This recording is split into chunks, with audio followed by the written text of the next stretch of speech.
Hello everyone, welcome to Raj economics and commerce classes. मैं हूं नीरज कुमार।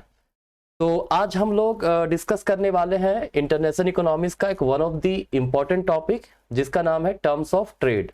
हिंदी में इसको बोलते हैं व्यापार की शर्तें। ठीक है, बड़ा ही इंपॉर्टेंट है, लास्ट तक का वीडियो जरूर देखिएगा। ठीक है, बाकी अगर आप इकोनॉमिक्स के स्टूडेंट्स हैं और किसी प्रकार का कोर्सेज आप कर रहे हैं, चाहे बीए, एमए, मास्टर कुछ भी कर रहे हैं, यूजीसी नेट का तैयारी कर रहे हैं या फिर जेट का कर रहे हैं, ठीक है, तो हमारे पास ऑनलाइन क्लासेस अवेलेबल है ना। आप हमारा मोबाइल एप्लीकेशन डाउनलोड कर सकते हैं, डिस्क्रिप्शन में लिंक दिया हुआ है।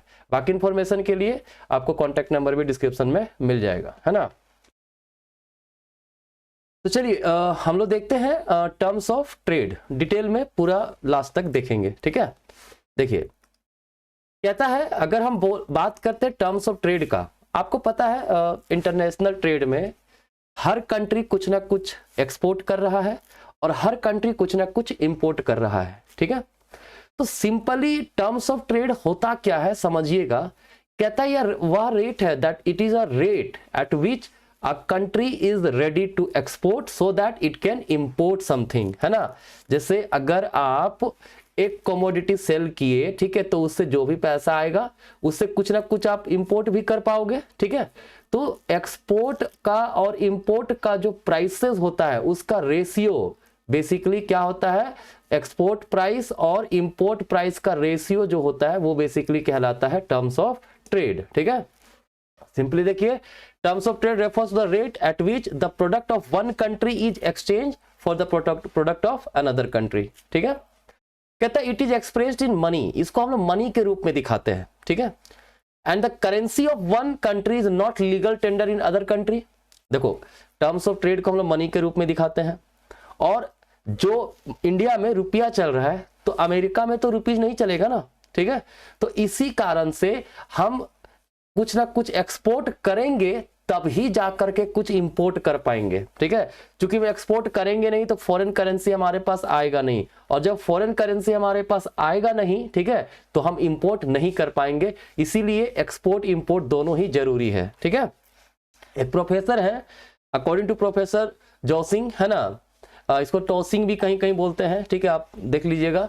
The country which is eager to sell and purchase stands at a disadvantage. देखो अगर कोई कंट्री बहुत ईगर है, अब हमको अपना सामान बेचना ही बेचना है, तो उसका बेनिफिट सामने वाला कंट्री उठाता है। क्या कहेगा, सस्ते में दीजिए आप हमको, ठीक है, तभी हम आपको आपका प्रोडक्ट परचेज करेंगे। ठीक है, या कोई कंट्री जो बहुत ईगर है टू परचेज समथिंग, है ना, तो सामने वाला कंट्री क्या कहेगा, हम आपको महंगा में देंगे, ठीक है, हायर रेट में देंगे, लेना है लीजिए, नहीं लेना है मत लीजिए, क्योंकि आपको तो चाहिए ना। तो आप वैसे समय में वही कहा गया है, if you are eager to sell और eager to purchase then that country will be in disadvantage, उसको लॉस होगा।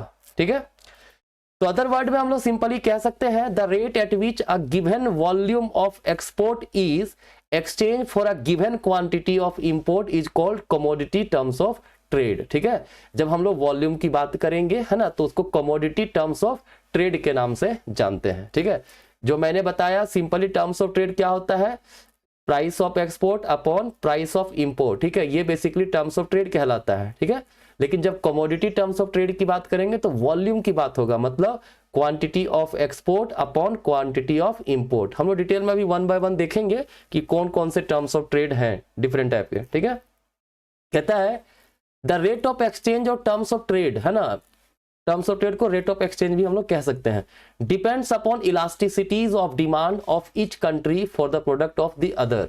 मतलब हर कंट्री का जो टर्म्स ऑफ ट्रेड होगा ना, वो किस पे डिपेंड करेगा, उस कमोडिटी, जो कमोडिटी का वो ट्रेड कर रहा है उसका इलास्टिसिटी पे। कैसे भाई, एग्जांपल समझिए। मान लीजिए कहता है if Sri Lanka's demand for India's wheat is much more intense, मतलब इनइलास्टिक, मतलब श्रीलंका इंडिया का जो व्हीट है उसका जो डिमांड कर रहा है वहां पे श्रीलंका में वो डिमांड इनइलास्टिक है, मतलब अगर इंडिया थोड़ा प्राइस बढ़ा भी देता है तब भी श्रीलंका परचेज करता है। ठीक है, then India's demand for Sri Lanka's cotton, India क्या डिमांड करता है, श्रीलंका का कॉटन करता है। ठीक है, और इंडिया जो डिमांड करता है कॉटन का वो इनइलास्टिक नहीं है, वो इलास्टिक है, मतलब श्रीलंका अगर थोड़ा प्राइस बढ़ा दिया तो इंडिया बोल देगा हम क्लॉथ नहीं लेंगे। ठीक है, the terms of trade will be favourable for India then Sri Lanka. ठीक है, तो ऐसे सिचुएशन में इंडिया का टर्म्स ऑफ ट्रेड बेटर होगा। क्यों?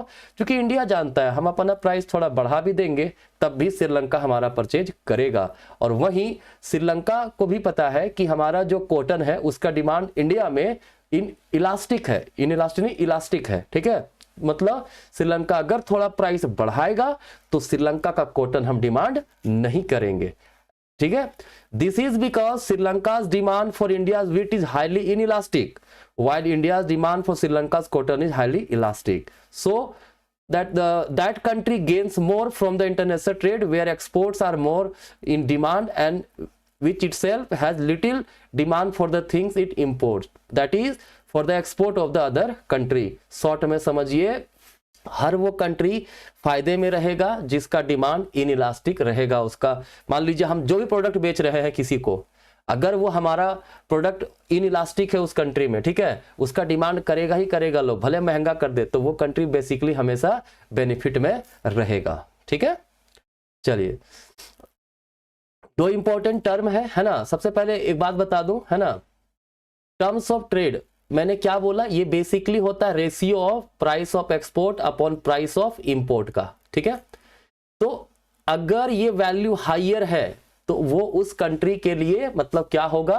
फेवरेबल टर्म्स ऑफ ट्रेड है, मतलब अच्छा है, टर्म्स ऑफ ट्रेड बेटर है। ठीक है, कैसे? क्योंकि एक्सपोर्ट का ज्यादा प्राइस मिल रहा है एज कंपेयर टू इंपोर्ट का, है ना। हम एक्सपोर्ट ज्यादा रेट पे कर रहे हैं, इंपोर्ट सस्ता में कर रहे हैं। ठीक है, तब ये हाइयर होगा, 1 से ज्यादा आएगा, है ना। लेकिन अगर इंपोर्ट ये जो टर्म्स ऑफ ट्रेड लोअर हो, मतलब 1 से कम हो, इसका मतलब है उस कंट्री का टर्म्स ऑफ ट्रेड बेटर नहीं है, मतलब एक्सपोर्ट करते उतना प्राइस नहीं मिल रहा है, इंपोर्ट करते ज्यादा प्राइस हमें देना पड़ता है। ठीक है, देखिए यहीं पे दो टर्म है, फेवरेबल और अनफेवरेबल टर्म्स ऑफ ट्रेड। कहता है export prices rise relatively import prices allowing the countries to buy more foreign goods with the same amount of export, है ना। कहता है अगर एक्सपोर्ट प्राइस इंपोर्ट प्राइस से ज्यादा हो तो वो क्या कहलाएगा, फेवरेबल टर्म्स ऑफ ट्रेड, क्योंकि उसका वैल्यू कितना आएगा, 1 से ज्यादा आएगा। पीएक्स ग्रेटर देन पीएम है ना, तो ऑब्वियस सी बात है टर्म्स ऑफ ट्रेड का वैल्यू ग्रेटर देन 1 आएगा। ठीक है, ऐसे सिचुएशन में फॉर एग्जांपल के लिए जो ऑयल रिच नेशंस हैं वो उनका टर्म्स ऑफ ट्रेड फेवरेबल हो जाता है, कब? जब प्राइस सर्ज करता है, मतलब जब प्राइसेस काफी बढ़ जाता है। ठीक है, तो थोड़ा क्वांटिटी दे के ज्यादा पैसा वो कमा लेता है ना, तो वो फेवरेबल टर्म्स ऑफ ट्रेड होगा। ठीक है, अनफेवरेबल टर्म्स ऑफ ट्रेड क्या है भाई? देखो अनफेवरेबल टर्म्स ऑफ ट्रेड की अगर बात करेंगे तो कहता है import prices rise relative to export price, मतलब इंपोर्ट प्राइस ज्यादा है, मतलब पीएम जो है वो ज्यादा है, तो पीएम ज्यादा होगा तो वैल्यू हमारा लेस देन 1 आएगा ना, तो जब लेस देन 1 आएगा तो वो अनफेवरेबल टर्म्स ऑफ ट्रेड रहेगा। क्यों? क्योंकि ऐसे सिचुएशन में, है ना, we must export more to afford the same import reducing its economic gain, है ना। पहले मान लीजिए हम 100 रुपया का मतलब एक प्रोडक्ट बेचते थे, 100 रुपया मिलता था, तो हम दूसरे कंट्री का एक प्रोडक्ट खरीद लेते थे जिसका 100 रुपया दाम है। ठीक है, लेकिन अब हुआ क्या, इंपोर्ट जो कर रहे थे, मतलब जो प्रोडक्ट इंपोर्ट कर रहे हैं वो इस एक कमोडिटी का प्राइस हो गया 120, लेकिन जो एक्सपोर्ट कर रहे हैं उसका 100 ही रहा, तो भाई हमको 20 रुपया ज्यादा कमाना पड़ेगा ना, ज्यादा एक्सपोर्ट करना पड़ेगा, तब जाकर के हम इंपोर्ट कर पाएंगे एक कमोडिटी। तो ये अनफेवरेबल टर्म्स ऑफ ट्रेड हुआ। ठीक है,